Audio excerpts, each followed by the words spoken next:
मिथिला सम्मान। जैसा कि नाम ही है, जी हाँ, मिथिला के लिए वो कर गए अटल जी जो कि सपना था। और एक अच्छा अवसर है कि अटल जी के जन्मदिन के अवसर पर श्री प्रदीप झा दिल्ली में इस सम्मान का वार्षिक आयोजन करते हैं। और इस कार्यक्रम में आमंत्रित करने के लिए जब हमारे प्रदीप झा जी उससे मिले तो जैसा उन्होंने बतलाया यह सच है कि अटल जी का नाम देखते ही सहज रूप से मैंने अपनी स्वीकृति दे दी कि मैं निश्चित रूप से कार्यक्रम में भाग लेने के लिए आऊंगा।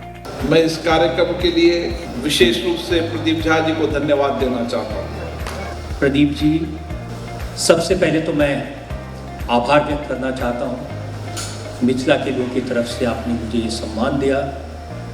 हमरा सबके एहि बात के बहुत गौरव ये कि मैथिली भाषा के अष्टम सूची में उनके वजह से आवे के मौका भेटले, तो हम सब मिथिलावासी उनका प्रति हमेशा गर्व महसूस करते रहबन और हम सब हमेशा उनकर कर्तव्य रहबन। प्रदीप बहुत उदयमान लड़का छथि। हम एकेटा बात हमेशा प्रदीप के कहै छियन कि नीक काज करू, हम सब गोटा अहाँ के पाछा ठाढ़ छी।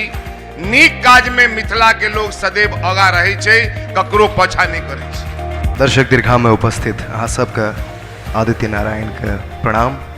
बहुत बहुत धन्यवाद मुझे ये सम्मान देने के लिए, वो भी मेरे माता पिता के सामने।